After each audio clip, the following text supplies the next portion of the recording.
Anyways, ladies and gentlemen, welcome to the 2v2 Cup. It's the aerial 2v2 Cup, to be more precise, and we'll talk about the message it brings in a moment. To kick things off, though, in this best of 5, to the top left, we have the combination of the team DIMAGA and his ally, BratOK. In the bottom right, it is Denver and Clem, the French team. I like that Clem has a stalker logo for the team Gateway. Soccercraft. Yep. Might not be a fan of previous or current patch changes. There's a lot to rattle off, guys, because we do have every race except BratOK, except for Hearthstone. Yep. All right, forget the patch changes. So we saw. I hope they took inspiration from the other 2v2 teams, because we saw this was a broken strategy you could use on the map. You can wall off one player. You don't know which one you're walling off, so it's a little bit risky. And unfortunately, I kind of feel like they walled off. It doesn't matter which side you wall off. The idea is you're cutting the Zerg out with the world's biggest force field, and then both of you can focus on the other player. But Denver's not rushing out the fastest lings of all time, so I don't know. I mean, this still hatchery blocks, but this isn't like the way we saw Larry use this, for example.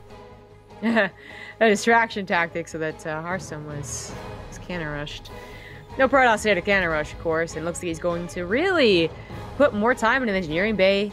He can also continue to scout by doing this. Yeah, exactly what he's doing here, as you can see, which is kind of cool. You want to know if they're trying to do anything in return, like revenge. You engineering bay block me, so I Roach Ravager rush you, or something like that. I like that logic, though, because it's more just like, you did anything to me, I'm gonna all in you. Okay, Zerg. Yeah, well, it's not often that Zerg gets denied a natural anymore. I mean, even against BratOK, they go for earlier hatcheries, right? So yeah, I figured they want some revenge. Oh, I like what he was trying to do there. I think he wanted to put the SCV through and get some more build time on it, but ultimately lost both. 10 out of 10 out of Clem, though. I really like that he's adapted to what is specifically a 2v2 map and a 2v2 strategy that you cannot use anywhere else. So it does feel like there's a bit of practice, or at least studying or something that went into this to be able to do that. Not a lot of people knew when, of course, we saw it for the first time. But while things start kicking up, guys, quick reminder now that we got the game underway. The original sponsor of this tournament is a guy named Brian. Just loves 2v2 content and said, hey, if I threw some big bucks into a prize pool, could you guys host a tournament? And we did.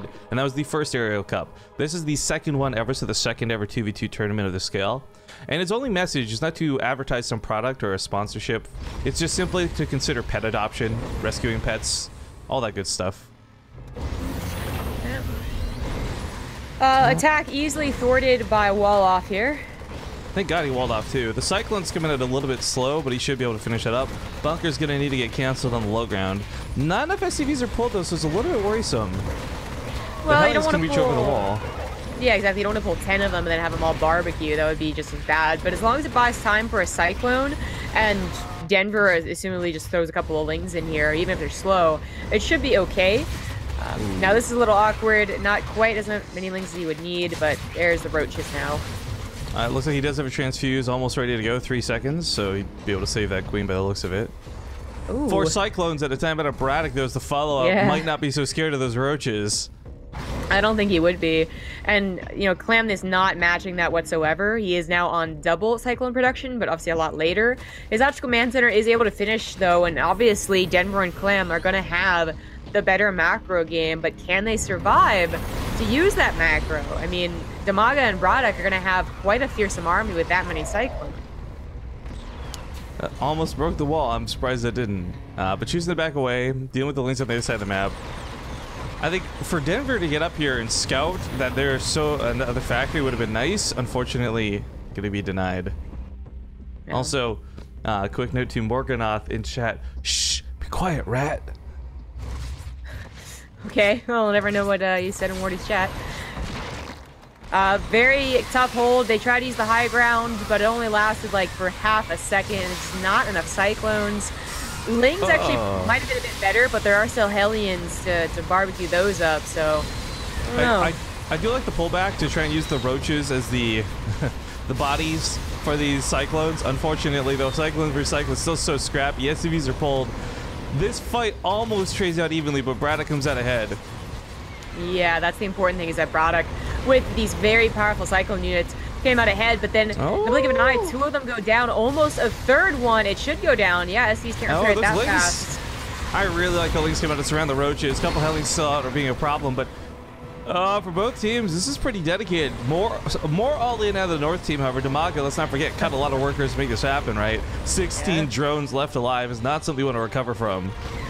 I think Denver and Clem have managed to hold. The momentum is no longer on DIMAGA and BratOK's side, and while they're trying to rally, and it's a very short map, Denver and Clem aren't like, you know, underestimating this. They're not going back on the droning. They are just focusing on dealing with this, and maybe they can push back again, but it's not going to be for very long. They're also doing a really good job, for the most part, fighting together. I like this, because if Denver were to try and go all in, even without the 1 or 2 Cyclones Clem has, Denver would probably lose this fight, and that's where the snowball comes into play. But the fact that they keep going together feels very coordinated, and I like this, because there is something you said about coordination. You could be the best macro player in the world, but it's still a hell of a thing to 1v2 people. You need your ally. Yeah. Spinecall would also work wonders, but looks like the high ground has been given back to the French players, and that is bad news for DIMAGA and BratOK, who are gonna all in again, but they're maybe hoping that their opponents get into a false sense of security. This is where I piss off a portion of our audience and make a joke about how, wow, the Southern team didn't retreat. That must be new for them. Ha ha ha. Ah. French stereotypes. Am I right?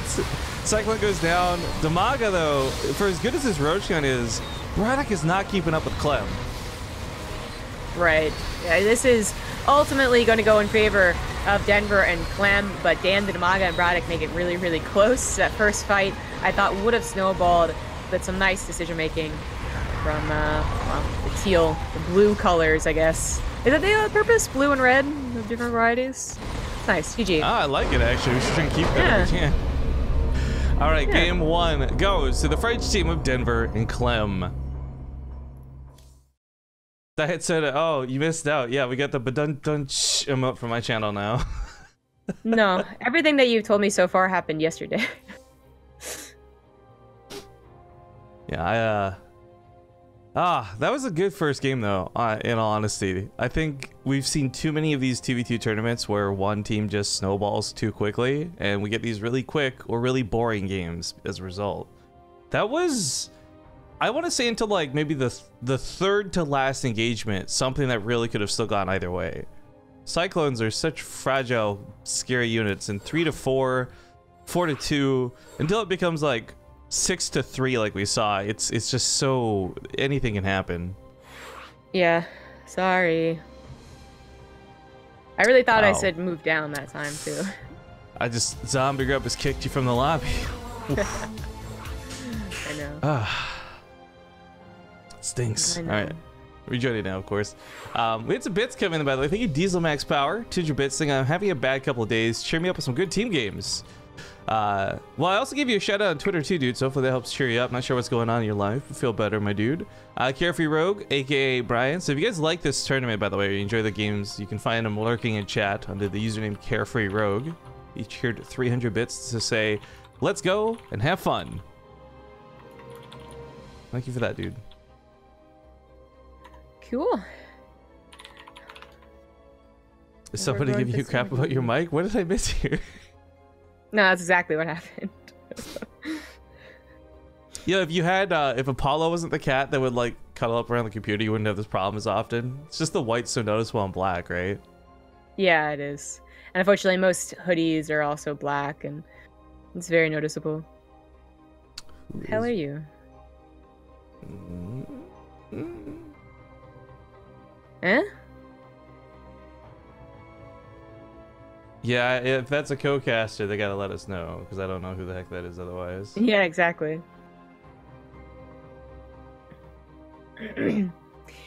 What was I gonna say? I don't know, but whenever the players are good to go, I'm all Gucci on my end. Right, right. Denver has 2 seconds. Also, just gonna bring it up for those who don't know, some of these guys are streaming their first-person points of view. So DIMAGA is currently streaming, BratOK is currently streaming. So if you want to check out to see what it looks like from their point of view, by all means, I would recommend checking out the streams. And I'm gonna be good guy Rifkin here and link them in chat in just a sec. I gotta copy paste the links. DIMAGA point of view. Does BratOK just have a giant cat on his stream? Hopefully.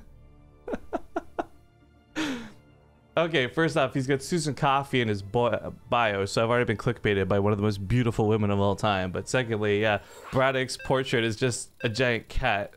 I like it. Anyways, if you guys want to watch their points of view, I've linked those in chat. Of course, it's only the non-French team that you can take a look at. I know that DIMAGA is Russian, right? But I don't know what we went over this last time. I think BratOK's Ukrainian? No, DIMAGA's Ukrainian. Excuse me. Yeah, reverse it. And I'm not sure because I think BratOK's... Yeah, BratOK is Russian, DIMAGA's Ukrainian. There you go. Got it now. It's all good. Assists versus the French.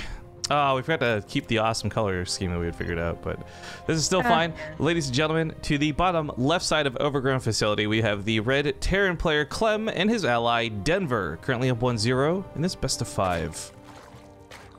In the top right, as the purple Zerg, it's DIMAGA with the pink Terran, BratOK. And they might be in for a spicy meatball. Yeah, I saw the SCVs go out, and of course, proxy barracks, that makes a lot of sense. And then I saw a drone go out, and I was like, what? You're gonna proxy your axe next to a proxy hatch? That's not something we've seen as of yet in this TV tournament. This is actually so brilliant, though, because look at what's happened here. They've used this weird doodad to eliminate a lot of surface area, and if a drone or SCV gets pulled to scout this, they can't actually get on top of the SCVs. They've been protected by the hatchery in a weird, strange way for the build. Like oh, this is actually so cool. I like this. It is pretty clever.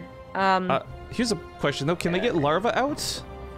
Yes. Because larva spawns on the south side. If you build a Zergling, does it get stuck?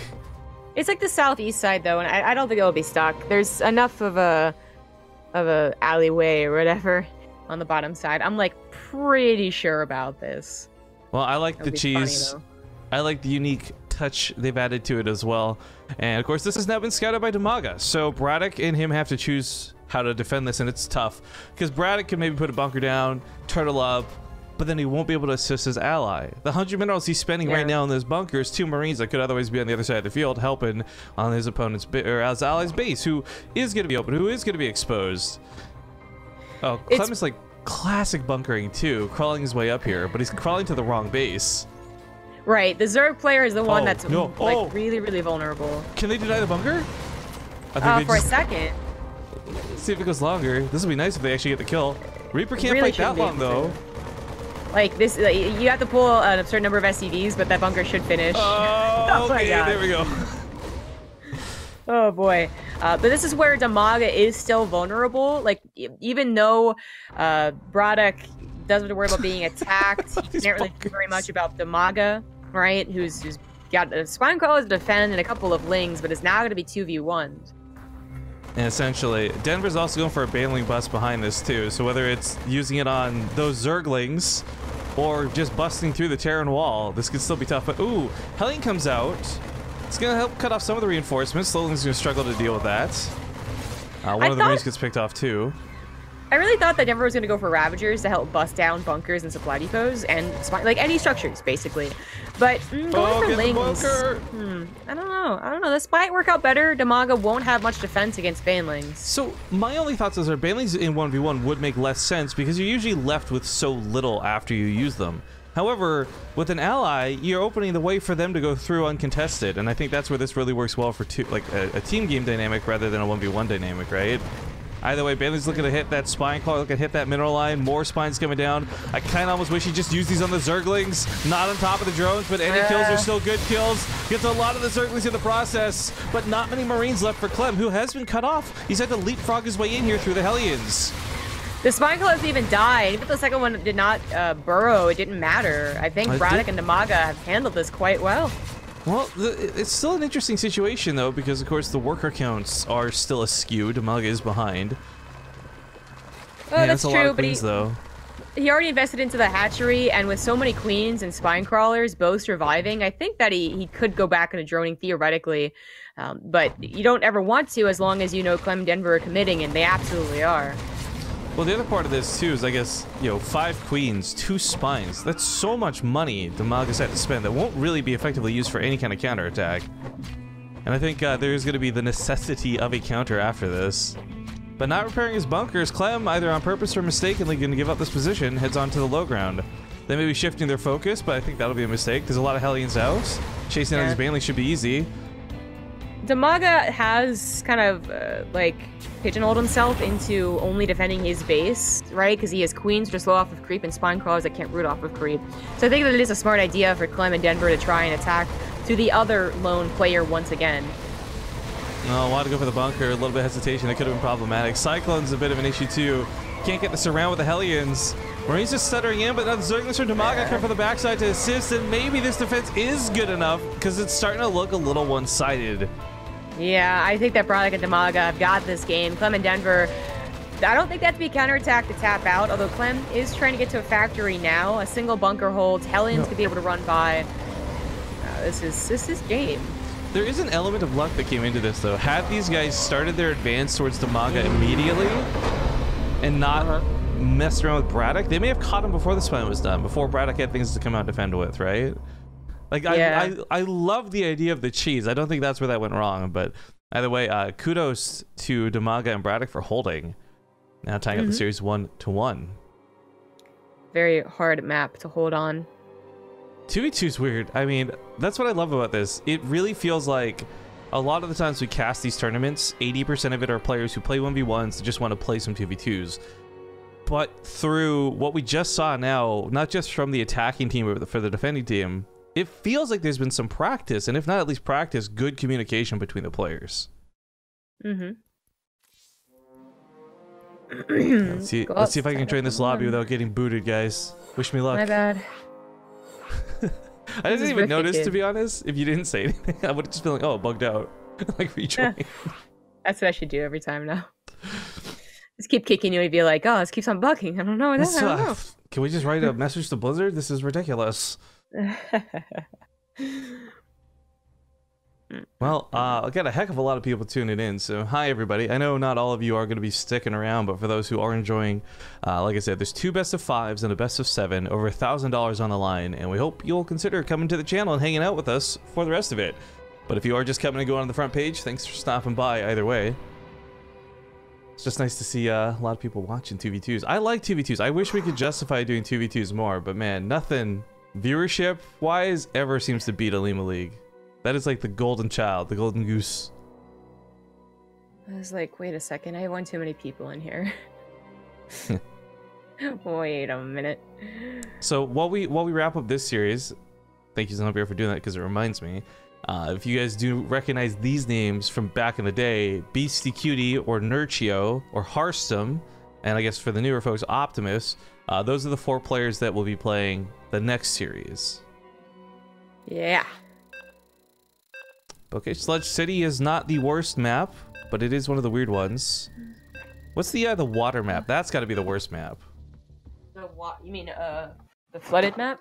Yeah, Flooded City, I think it's called, or something like that. Yeah, it is. I saw some water, some Wasser. It's from Germany. Oh, bring it all the way back with you? Well, I bought it and I didn't end up drinking it, and it felt like such a waste just to have the maids throw it away, right? Should have resold it, man.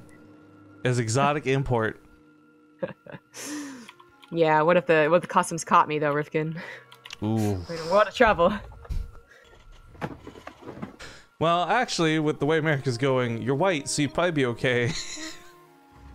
Oh my god! So I landed with a flight from Turkey, and you know, of course, these Turkish people have. These Turkey people.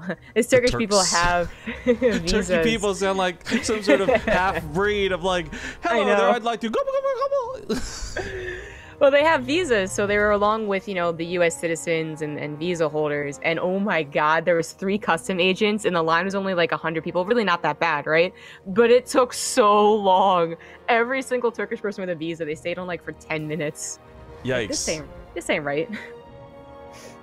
Well, Anyways. that's unfortunate. I'm glad you got through it. We're at game 3 now, folks. Things are tied up 1-1 if you're just tuning in. To the top left side, we have the French team, combination of Clem and his ally Denver.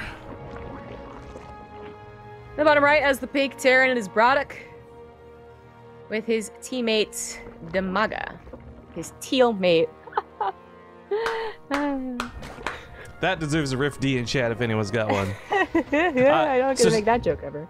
Sludge City is a map that has golds. That's what makes this one a little bit unique and weird, as we're kind of referencing. Your natural base is a gold, your allies in-base natural base is a gold, and of course you have this very awkward who gets it fight over the third base out here as well.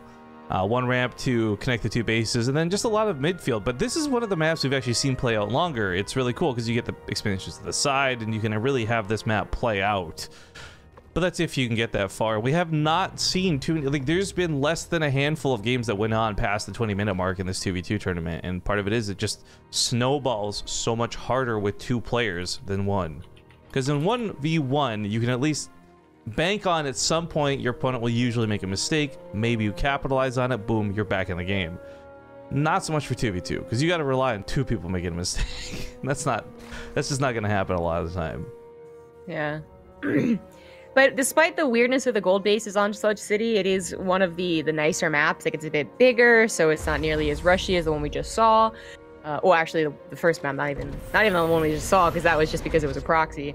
But when you still have one entryway into most of your bases. Like, we do see expansions basically always on this map, but of course that still doesn't take away the idea of a 2-base all-in or a 3-base all-in. Also, one thing I'm kind of hoping to see, but we're not, impractical builds and units are totally practical in these team games. Like, for example, you would just never go battle cruisers in 1v1. There's very little situations where they'd be called for, but if your ally can support what you're missing when you go for these behemoth units, they can be pretty freaking awesome in 2v2s. I think at the end of the day, for these guys, for it to get to that point would be an extreme, because yeah, Hellions and Cyclones, Lings and Hydras, Roaches, I guess, more so in 2v2s, but Hydra still is the core composition. But that's worth noting some of those balance changes we had referenced in game number 1. Hydras, of course, I think suffered the most. They just had an upgrade that was already casual and usual split into 2 upgrades. And Terrans, for the most part, didn't have a lot changed except for the Raven, really. And maybe that comes into play. I'd love to see some Raven play. The new, I guess the anti-armor missile could be really good. You could hypothetically hit even more units in a 2v2. Well, I think that singular Raven for harassment is like much worse in 2v2. Mass Ravens, lots of explosions, lots of splash damage would be good if possible to get there. Well, and of course, the reason it's usually not possible to get there is you just don't have support around it, and that's where your ally comes into play. But I'm oohing and ahhing at the Spire that's being created here out of DIMAGA, because according to Reddit, mutas are never built anymore, as they're the only units that haven't been buffed since Legacy of the Void. The real reason mutas are never built. And I really like mutas in general. I think if you've got really good play control around them, all jokes about balance aside, they're still perfectly fine. 2v2s would be a great unit to maybe keep an ally at home, or excuse me, your opponents at home. So give BratOK time to turtle up, give BratOK time to get his tank army going, meanwhile you're just harassing with mutas on the other side of the field. I think mutas are rather abusive in 2v2s. The problem, of course, is getting there, as mutas are layer tech and are better in numbers than they are with 5 or 6, so you have a high chance of dying before you're at that abusive point. But if you're going to go to a macro game and you're going to be allowed to get 20 mutas, I do think, or 30 or 40 even, I do think they are much better than the pure ground army, although the pure ground army is a little more stable. 2 Thor shots don't suddenly kill an entire Roach army. DIMAGA kind of denies 2 bases here, by the way. Forces the Zergling to build cancel on top of the extractor, kills the SCV building the CC. Not going to stop, but delay the bases, I suppose. I do not believe our French team has any idea about the Spire. No, they do not. And there is definitely an assumption made more often that it's Roaches versus Roach. It might not be a huge issue. I bring this up not because of like, oh my god, they could possibly get Thors, because oftentimes that's not enough. Not in a Switch scenario, but they're going for upgrades, which means these Cyclones will be pretty durable against the mutas. And Cyclones, albeit in small bursts, do have some pretty good anti-air. It is more their lack of stable coverage of anti-air. They didn't have any spore calls, they didn't have any missile turrets, so these mutas get a really nice beginning. They get a lot of drones, they're going to be able to kill a hatchery, and then Denver and Clem are going to have to be pinned back at home for an extended period of time, where hopefully that's where BratOK, going for factories here, gets ahead in that mech production, gets a very stable army, and DIMAGA, well, he just keeps doing what he's doing right now, which is build more mutas, because eventually 40 mutas will take on 20 cyclones, regardless of their upgrades. Yeah, and Clem, by the way, still has not swapped over to anything that would be more viable at dealing with this, and I don't mean Thor's, but even the Cyclone upgrade for the rocket launchers he's not gone for. Yeah, he's not getting the upgrade for him. That's a big issue. Of course, he doesn't have a tech lab. Maybe that's what this new factory will get. Yeah, he'll swap that over there. I mean, but even that, like, it's a 4-second cooldown after it stops firing. Right. The problem with the Cyclones is they can absolutely take on like big anti-air units, carriers, Tempest, battle cruisers, maybe to a degree Broodlords, but not really. But large numbers, Phoenixes, lots of medevacs, mutas, they're really not that good. They'll look good for 4 seconds, and then they'll look bad for 4 seconds, you know, and that bad segment like really looks quite terrible. Might not get a chance to finish the upgrades too on the rapid fire launchers, because BratOK's already here with his tanks, and if he forces that fight out, these Cyclones will die to the tanks. I think that might have been a little too bold of DIMAGA. That was a lot of Cyclones. Okay, he pulls back, loses a lot of health, but mostly saves them. Mutas in total dead, only 2. I'm actually surprised it's looked like a lot more has died, frankly. Well, the other problem I think with the Cyclone versus Muta is that you can't, it must be really hard to target fire one Muta. So he target fired one Cyclone on one Muta, and that's why they're all injured, but we all know Mutas have increased regeneration ever since Art of the Swarm, I guess. So it's not going to be too long before they're ready to go again. Well, I do like the attempt to expand to the left. Unfortunately, it has been shut down. Turrets were finished up. Hoping to only deal with mutas and not the actual ground army of the Terra, but 2 Marines deny the base. Hydras have got to be careful. There are almost no tanks from Clem to push back BratOKs. In fact, this is such a bad position for these guys. I don't know how they could possibly take a fight here. So regardless of the Mutaverse Cyclone dynamic, because we're kind of paying a lot of attention to that, I think that BratOK just won the TVT. He swapped the tanks and is safely swapping the tanks. So Cyclones are worse, you know? As much as everyone jokes about boxes versus boxes, once you get the tanks, they are superior. Oh, the Thor just grabbed, nabbed, and then the mutas, all of them get away. Oh, God, Cyclone. Well, that's what's so interesting about this, too. Actually, go back to the BratOK dynamic, right? Where we talked about it. Mutas would maybe just distract the opponents so the Terran player could get away with what he wanted. Well, mine have been battle cruisers, it was tanks, and it got the job done. And these mutas are still, so bloody low, but not going down. 30 mutas still in the sky. Wow. I can't believe that 30 mutas still live. They were all in the red. It looks like the ground is just gonna, nope. 3 tanks still live, 2 tanks still live, and all of the mutas still live. GG. Much more important, GG. Good final attempt out of the French team, but DIMAGA and BratOK lock it down for game number 3. Of course, this is now a very nice lead and puts their opponents on match point, but it's not over yet. We're gonna go to a quick commercial break here, folks, just 2 minutes, so sit tight and we'll be back soon with more 2v2 action.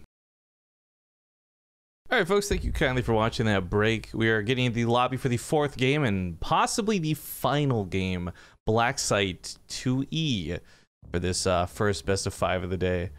We got BC and Nerdshi already looking at the maps, and I guess they'll be studying some of their vetoes while we wait, but or while they wait, but we got to finish up this series first. Also, big thank you to all the people who have subbed and cheered, and hopefully we're not missing anybody today, but just as a quick a shout-out session, here we go with some bad singing. Thank you to Zebra Sin for the 4-month resub. Nice hat, Rifkin. And then Diet Soda gifted a sub to the bot, who apparently isn't subbed anymore. Bot, what are you doing? It got resubbed for 46 months. I guess, when Twitch did that big mass unsubbing thing, the bot probably got caught up in it. I don't even remember the bot account info. I'd have to actually go fully recover it to log in to resub to the channel. So thank you for gifting the sub. What a headache. Well done. Where did Denver go? That's a great question. Hopefully he doesn't think the series is over. I doubt that. Oh, I can no longer defend Beastie Cutie, by the way. His actions have gone too far. Beastie, are you watching? I know you were watching earlier. Everyone else, this is a message just for Beastie Cutie. I'm looking in game right now, and I see this cutie club shit. This is Beastie Cutie, who has for years insisted that you should never ever capitalize the QT. And he's gone and done exactly that. I can't abide by this. Unacceptable! Beastie, you're dead to me. I have no dog in this fight. Well, we got Denver back, so we won't be sitting around too long. But yeah, that was a good first couple of games. Hopefully you guys enjoyed it. I guess not getting rotated around, but as the players get in, we'll get that next series going. This could come to an end right here, or maybe they'll go to game 5. Either way, all the players are finally in the lobby. Yep, just ready for the go-go. We need to tell Rifkin not to sing. I don't know what you mean. Because I'm not technically singing. I'm just speaking normally. Yeah, auto-tune, there you go. I was really upset. I really wanted to get the echo working, but with the voice balancer, it ends up bringing, like, so it's supposed to be echo, echo, echo, and get quieter. But with my combination compression software and the audio balance, it just makes the echo sound like I'm repeating myself. So instead of going like echo, echo, echo, it goes echo, echo, echo. It sounds really weird. Oh, that's too bad. All right, folks, we're getting into game 4. Match point at hand. To the top left side, we have the folks winning 2-1 at the moment. Combination BratOK and DIMAGA. In the bottom right, as the Red Terran, it is Clem with the yellow Zerg, Denver. Also Clem. So this map is a little bit funky. There's a funnel straight down in the middle, and there's no side bases. Oh, that's a cool view of the planet, though. That's like screenshot worthy right there. But there's also these weird chokes outside your base. So it looks like there's a huge gap out here that leads in, but there's really not. And you cover it with these two. And this map is also, for those who don't know, a 3v3 map that was thrown into the loop by the tournament organizer just to see if people would veto it, if they'd pick it. And there's some cool dynamics around it. Like, you have basically all the expansions you could possibly hope for all within your base. It's a very large map. Proxies, I suppose, could still occur, but rushing with a 12 pool, well, maybe that's not the greatest idea, despite some of our 3v3s doing exactly that. Yeah, this is... I don't know whose map choice it was. I want to say it was DIMAGA and BratOK's. But it is large, and it should create a pretty different game. I would hope that this is one of the ones that doesn't lead to more Cyclone versus Cyclone, but it's just so funny to me that the TVT dynamic has translated itself here to the 2v2 scene. Because I am still not a fan of TVT. I've gradually gone from that being like one of my favorite mirror matchups to watch of all time to just, it is the worst, like, without a doubt. Oh yeah, it's pretty damn different, and it is kind of the worst. I mean, I like... Oh, go ahead. The worst part of it, though, and I think this comes not just from my terrible Diamond League games, but also from watching Masters and Grandmasters play. I think what ends up happening, though, is Terran's still getting the... For now, at least. We'll see as the patch develops, right? But they're still getting the shit end of the stick. So you end up just having TVT all the time because all the Zergs and Protoss have risen to the top. Well, I mean, I might still prefer that over seeing no Terrans, which happened after 4.0. Well, I mean, I'm just like I hate queuing up and like every game's TVT, and I'm just like leaving these matches at this point. I'm not even playing anymore because it's just like leave the game, leave the game. I was so mad at StarCraft yesterday. So of course we have some macro openers, and we'll talk more about their differences. But I was so mad yesterday because StarCraft actually hates me. It's like I haven't played in a week or maybe more. I remember the last time I 1v1. I haven't played on the new map set, even though I cast a couple. Like, I don't really understand, you know, what's what. And then I don't like TVT. I think TVT is one of those matches, especially if you're going to go Cyclone, Mech, where you got to know where to position your units, right? And StarCraft 2 is just like, huh, I think she would play TVT on nothing but the new maps. So I played 5 TVTs in a row on every new map, and I was like, this is bullshit. You're like, I can't veto because I want to learn, but I'm also very upset right now. I was so mad, man. Oh, that was not a great ladder day. I feel you on this one, man. It's just frustrations all around.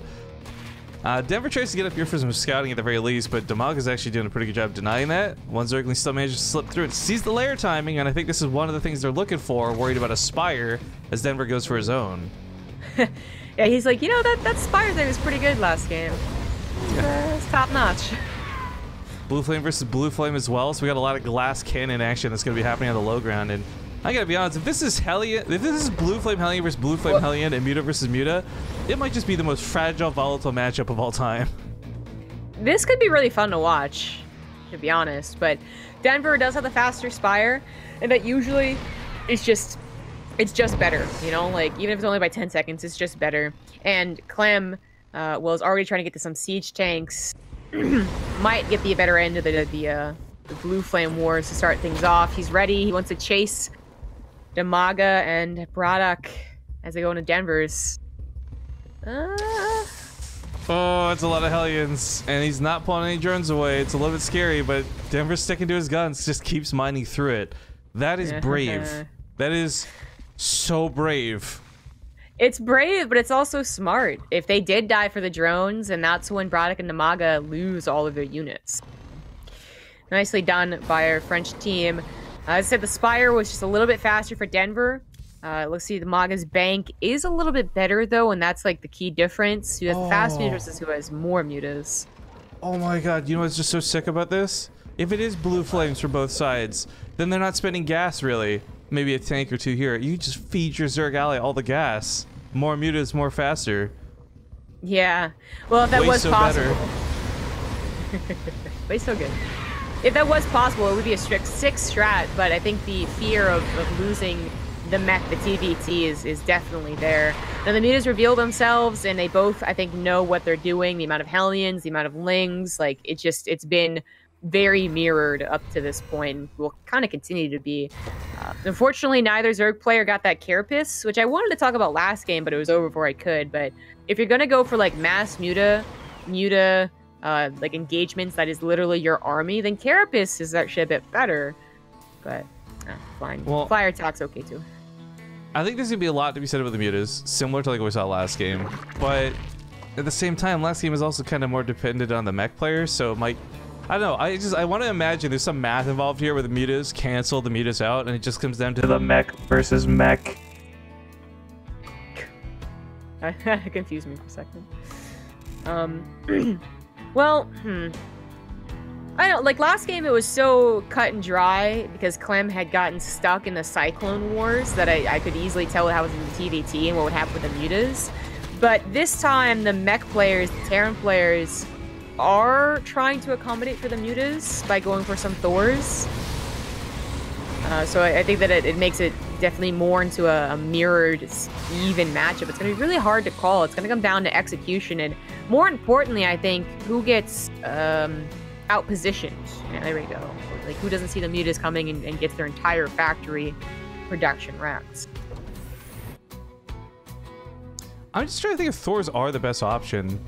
Like, this base is so spread out.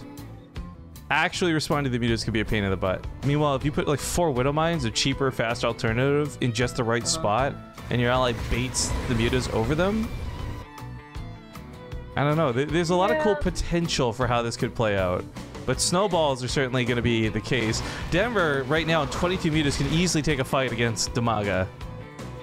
I think you want 1 or 2 Thors in case that you do have a fight. You want to help your muta partner. But really, I'm looking at this and I'm thinking the Zerg players are just acknowledging that it's between them, and the Terran players are acknowledging it's between them. The mutas have to chase the mutas, and the Terran players have to try and get maxed out and then bust each other's front base with tanks or what else. So a very split game where There actually isn't as much synchronization as I would have expected because the mutas are the counters to each other. You can't really depend on the Terran players to have their Thors in the right position. It's also worth noting Thors will not be one-shotting these mutas down anytime soon. It's going to take +2 weapon upgrades and a couple of Thors to make that scary.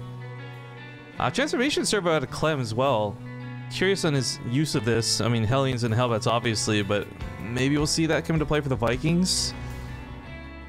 A couple of Vikings usually not a bad idea. Their range helps more than anything. Oh god, oh god, oh god, oh god. You know he wanted to go for that. It's way too risky if he does, though.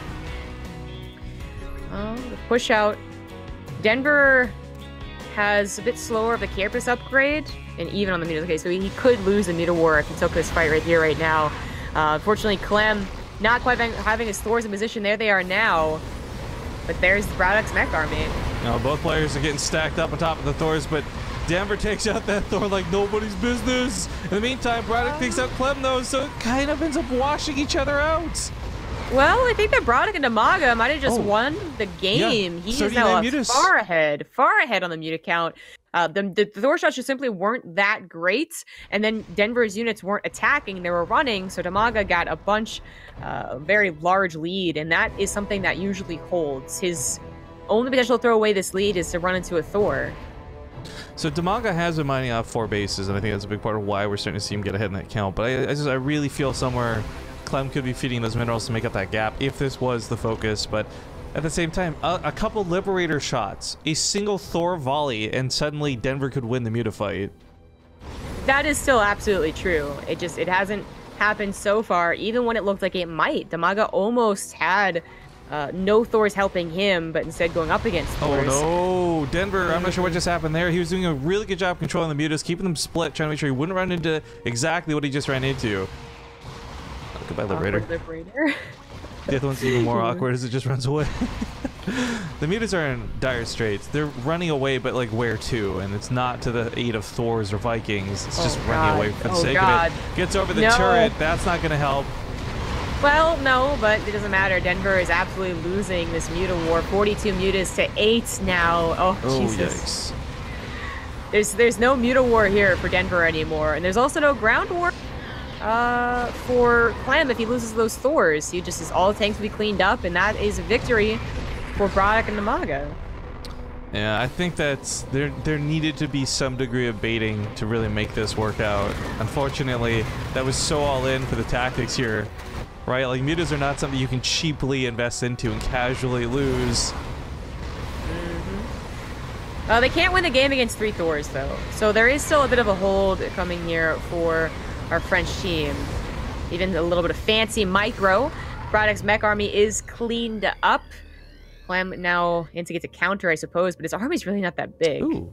Liberator picked up 12 SCV kills while this went on, by the way. Not phenomenal, because BratOK's still on 59 workers and several bases, but that's pretty nice for the team to finally get something going their way. Yeah, that's pretty good. Clem is continuing to add a lot of command centers, and there is still a macro game here. It's just one that's going to be so hard to win now that DIMAGA has absolutely 100% won the muta war. So wait for these Thors to get some magic shots. Why?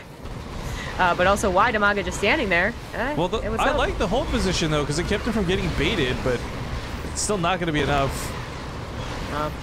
DIMAGA magic boxes over 3 Thors. That was a good amount of Thors, but and Denver mutas. At worse than half of the muta supply couldn't help us enough. Yeah, this is looking like it's gonna seal the deal, guys. We just see BratOK and DIMAGA go through to the finals with this.